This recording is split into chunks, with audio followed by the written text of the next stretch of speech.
This is a cat in the neighborhood who is really friendly and very cozy. And he always comes and everyone pats him. But I'm not gonna pat him now because I don't know who might have given him a little bit of virus or not. He always makes me think of my grandmother because one of the last cats she had, a small kitten, was in these colors, white and patches of tiger.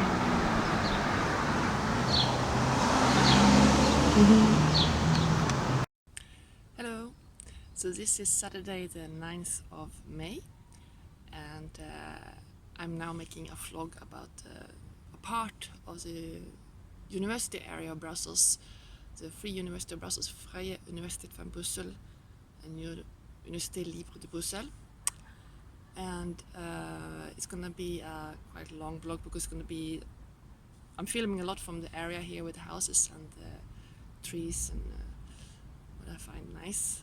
And it's also gonna be the second part about a book that I read last year and which is really interesting and a nice book for tree lovers. So we start with a tour around in the Vrije Universiteit van Brussel. So this is the Dutch part, the Dutch-speaking part of the Free University of Brussels. And here are the new student apartments. Actually, I didn't know until like 2 or 3 weeks ago that this university is not one university, it's 2 universities. So you have one university which is a Dutch-speaking and the other one next to it is a French-speaking. VUB Vrije Universiteit Brussel and ULB Université Libre de Bruxelles. I always thought they were like one university with just two, well, they use 2 languages, but actually they split it totally up. Probably in the same time as they split up the university in Leuven, in the 60s. But that one they really placed totally apart. And this area, where you can see a little bit where the divide go, but for the rest, I don't know exactly which buildings are which ones.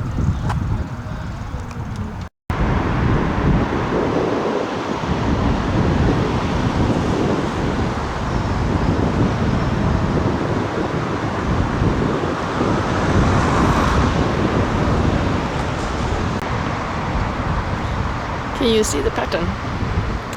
These are actually flowers, the pattern. If I zoom it in here, you will see the middle of the flower, 6 edges. And you have the petals around it, connected to other petals, and the next flower.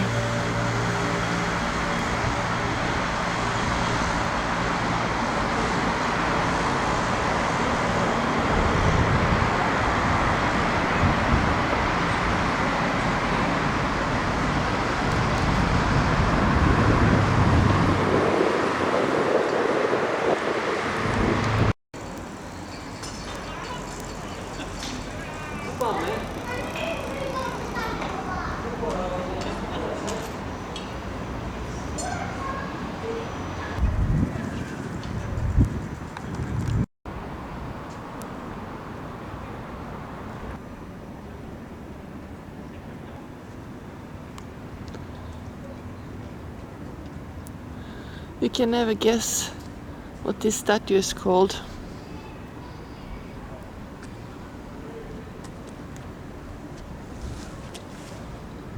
Eros. I don't think I've ever seen anything so unsexy, really.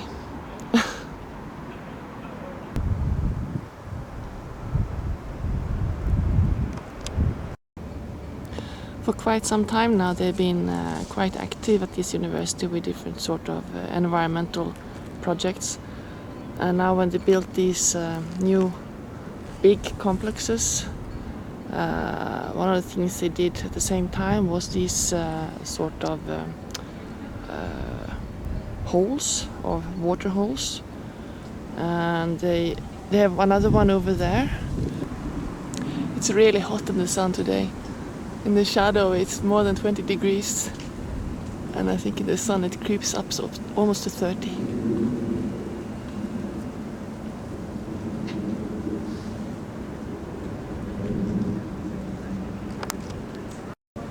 Okay, it's called a wadi, and it's a project to study the climate changes here in town. So I mean, when there's a lot of rain, these poles gets filled up with rain, and then it evaporates and seeps down in the ground naturally. And it's a project, a cooperation between sustainability at VUB, the green team VUB, infrastructure, and also the studies for hydrology and the study for biology and STEM, which is like a for voter citizens of the town.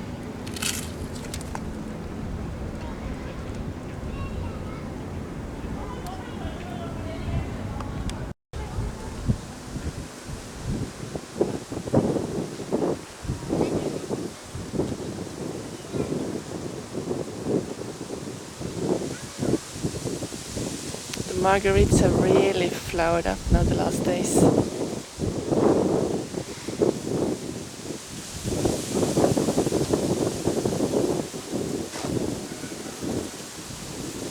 And the blue cornflowers.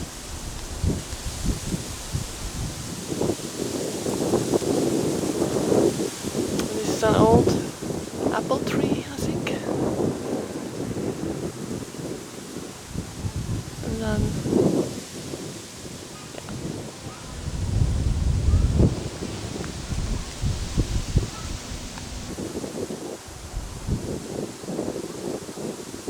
I wonder what these green lush plants are. Yeah, they are planting a lot of stuff, but I have no idea what.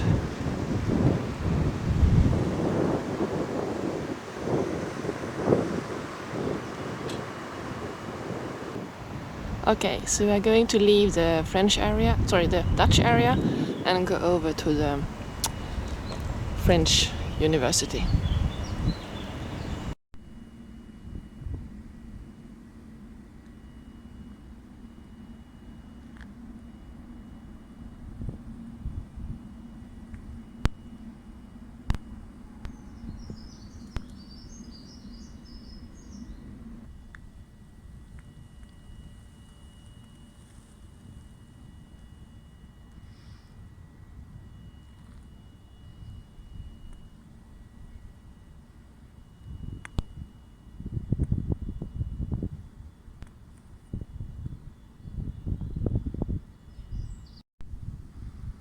So the elderberry will soon start to flower, and then I can pick flowers to make lemonade.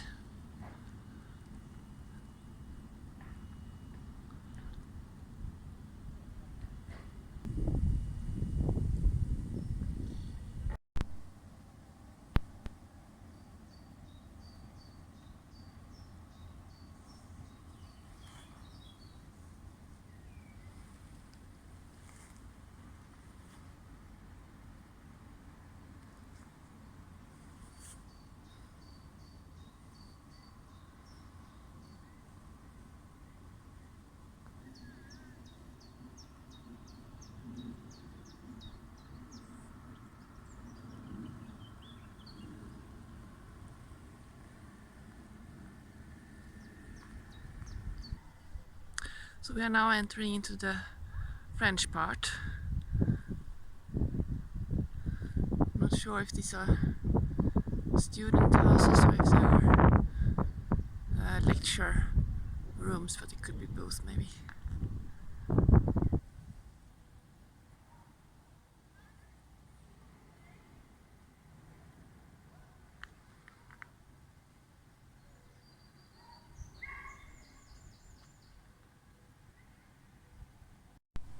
I really like this area. It's the open space is combined with the trees. The landscape architect who made a good work, I think.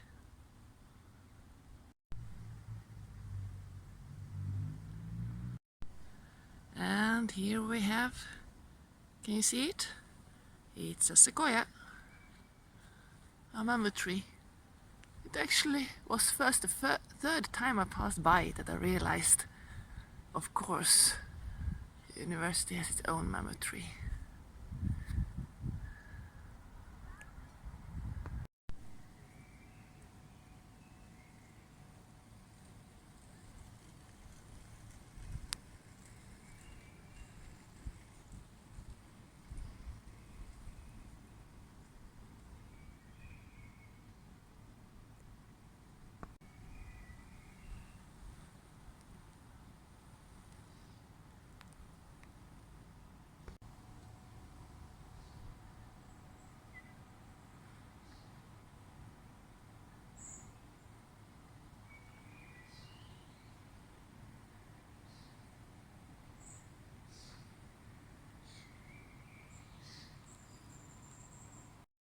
Wow, here it started flowering a lot.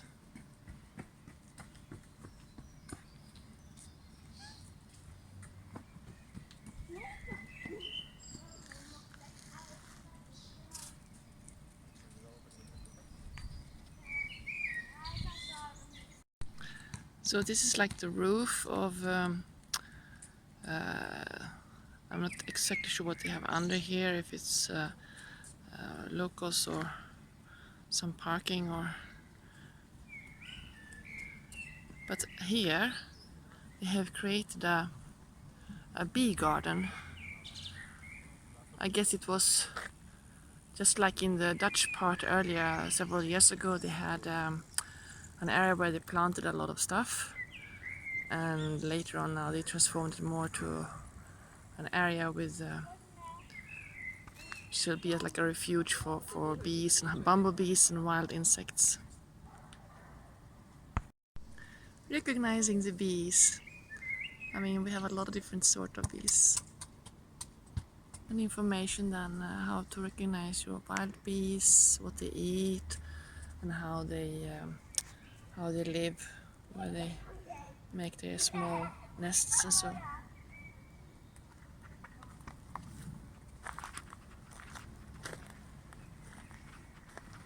And some more information. Here we have the bumblebee, in French, le bourdon, and the single wild bee, l'osmie. On the back side is in Dutch.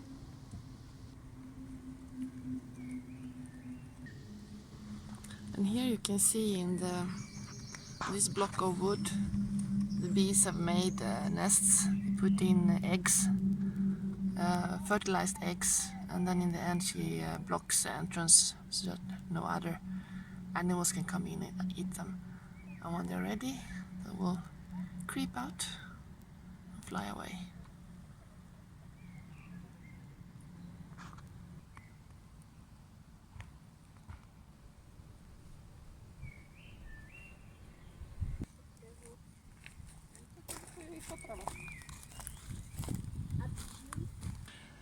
If I'm not completely wrong, I might be, those red buildings here is not University of Brussels, but it's the European School.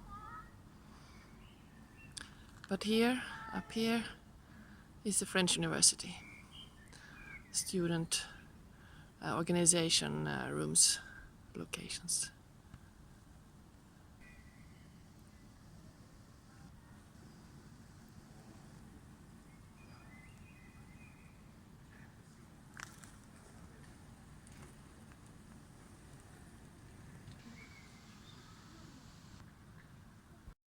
I like this one.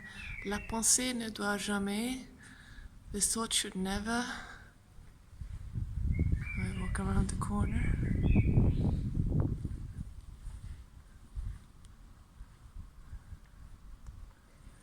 Should never, la pensée doit jamais se soumettre. So bend down or submit. And then someone added under, aux autorités du ULB, to the authorities of the ULB.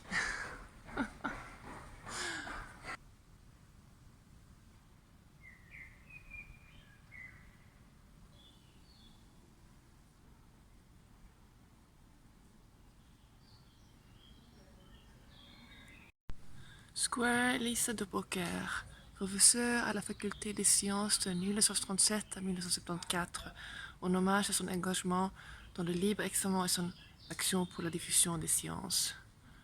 So she was a professor here at the university, maybe not here, but she was a professor for the sciences, faculty of sciences, and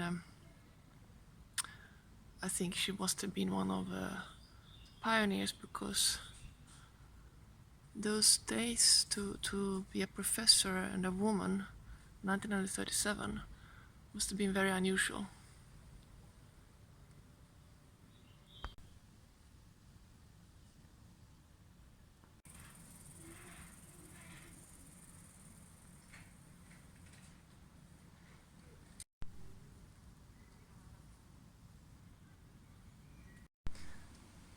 So a cherry tree of some sort next to an American oak. What is funny is that it's a very thick trunk, so actually they have cut it off somewhere mid-size when it was still was pretty big. See, there are a lot of twigs.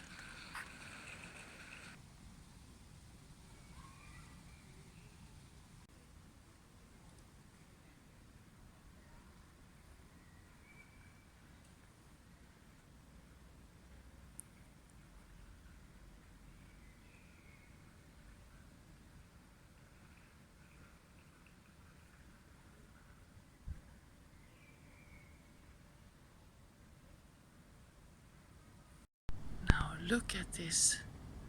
Huh? It's everywhere in the air. It comes from this tree. Seeds of some sort.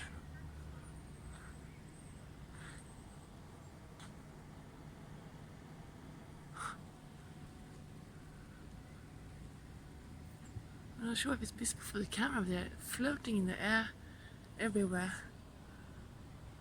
White fluffy things. Just like in the film Avatar.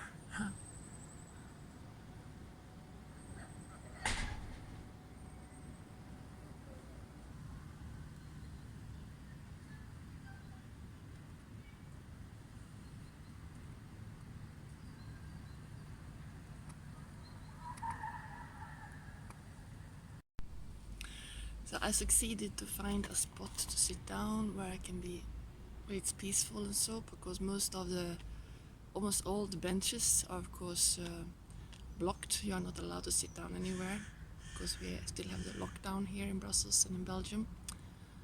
And so you're also not allowed to go anywhere far away. You have to stay pretty close to home. And this area is pretty close to where I live. And the book I read last year in August, and then I directly reread it, and it is very unusual because usually you read a book once, you don't read it again 2 times, unless it's been a couple of years in between. But sometimes it has happened. I liked the book so much, and I felt I've been reading it a bit too fast the first time, so I want to read it the second time. And this is one of them. And after it, I didn't read any book at all for 2.5 months, which is very unusual. Now in April, when I've been ill, I was gonna say thank you everyone who wished me well when I was ill. We are not sure, of course, I might have had the coronavirus because I was very, very tired. I had a lot of coughing, but not a dry cough, and I didn't have any real difficulties to breathe, but I could sleep whole nights, and I woke up and I was still tired to the bone. We will not know for sure until there are blood tests available, which I hope it will be in the end of May, beginning of June, and then I can see if I developed antibodies. Well, it's maybe not. It would be a good thing if I had it, because then of course I would be immune for the second and third wave. At the same time, I might not be careful enough, because I've had it, I would get it again maybe, and then you will not take the measures needed to stay safe. So anyway, that was about coronavirus. I was on illness leave for 3 weeks in April before I felt strong enough to start working again, and now I've been back to work for 2 weeks. Now, the book. It's called, the title of the book is The Overstory, and it's written by an author called Richard Powers. It's actually his 12th book, and I liked his language so much that I'm probably gonna go back and read a couple of the other books that he's written before. But it's the first book that he actually, I'm not sure if he got any prizes for the other ones, it's possible, but this one actually won the Pulitzer Prize for Fiction in 2019. And the Pulitzer Prize is one of the biggest English literary prizes you can get. It is a book for tree lovers and forest lovers. It's also a book about humans and their interactions with trees. The book is divided in 4 parts called Roots. Let me see if I remember that. Roots, Trunk, Crown, and Seeds. So it's going from the bottom up to the sky. And in the part of the roots, you get in pretty long chapters a presentation of the different people in the book. And there are like 8 chapters, but actually 9 people, because one of the chapters covers a couple. And of these 9 people, 5 of them, 1, 2, 3, 4, 5. Yeah, 5 of them will meet and become activists, trying to save the redwoods in California when they were cut down in a large scale in the 90s. And the first chapter, the roots, are then the background stories, how they become attached to trees. So some are very directly, they are very much in love with trees from when they are very young, and others just like slipping on it on a banana peel, as you say in Swedish. Bananskal. There are very different characters. One of them is an artist. One of them is a child Chinese immigrant. One becomes a psychologist later on. The couple, they are both very well educated, but very different. They like very different taste of books, and their only connection to the story is later on the discovery of a book of one of the other people in the book. and they love trees, of course. Then you have one who is a Vietnam veteran, and one who falls down from a tree and have a back injury so badly so he gets paralyzed, and he later develops a computer game. What he's doing in the book is a little bit, because he's not really connected more than that. In the end he becomes involved in the trees, you could say. My favorite character, she's called Patricia Westerford, and she is actually, she's not deaf, but she hears badly and she speaks badly, because she has difficulties of hearing, so she develops her speech quite late. But when she's a small child, her brothers understand her, especially her father understands her, and she develops very early a deep connection and love for trees and forests.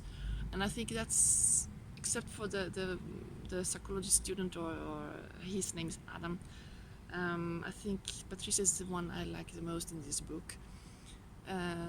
She follows a university career, and she's one of the first who discovers that trees actually communicate with each other through the air. I mean, like the acacias in Africa, maybe you've heard about it. When there's a giraffe coming and eating the leaves, the tree where the leaves are eaten, they release a chemical in the air and warn the other trees around in an area of several hundred meters. And so the trees further away, when they receive the chemical in their leaves, they start a chemical reaction which makes the leaves bitter. So the giraffe, when it's been eating for some time on the tree, he will not go to the next tree and start eating the leaves on that tree, because he knows already that the trees are bitter. Maybe tries once or twice and then he will understand it's not a good idea. So he has to walk quite much further away to the trees which have not received the chemicals from the trees where the leaves are eaten. Anyway, she discovered this very early. She's a pioneer, and of course, because she's a woman, there are a couple of men who are very mad and think that her study is not good enough and everything, and she gets racked down and more or less pushed out from the university. And the first chapter then follows her adventures of her further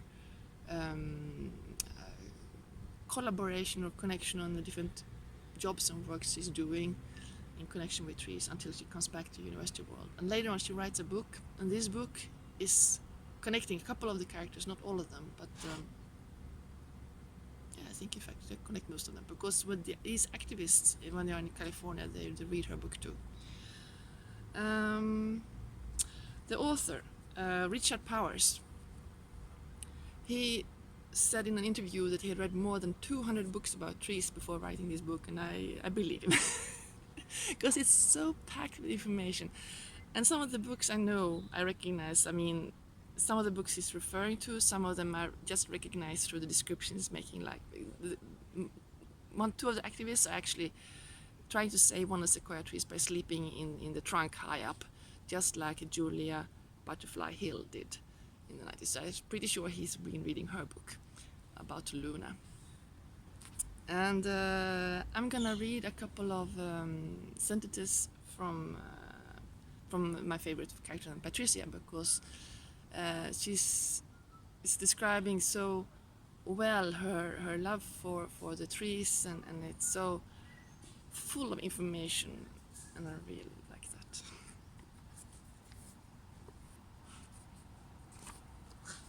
So, Patricia Westerford sits on her ladder-backed chair at the pine farmhouse table, pen in the air, taking dictation from the insects.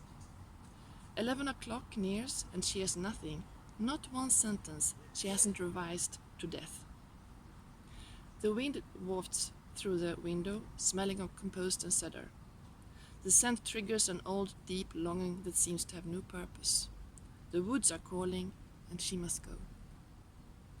All winter she has struggled to describe the joy of her life's work and the discoveries that have solidified in a few short years.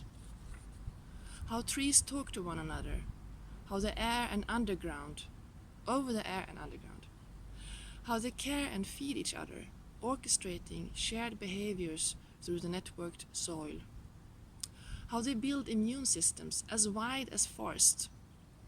She spends a chapter detailing how a dead log gives life to countless other species. Remove the snag and kill the woodpecker who keeps in check the beetles that would kill the other trees. She describes the drupes and racemes, panicles and involucres that a person could walk past for a lifetime and never notice. She tells how the woody-coned alders harvest gold, how an inch-high pecan might have 6 feet of root, how the inner bark of birches can feed the starving, how one hop hornbeam catkin holds several million grains of pollen, how ingenious fishermen use crushed walnut leaves to stun and catch fish, how willows clean soils of dioxins, PCBs, and heavy metals.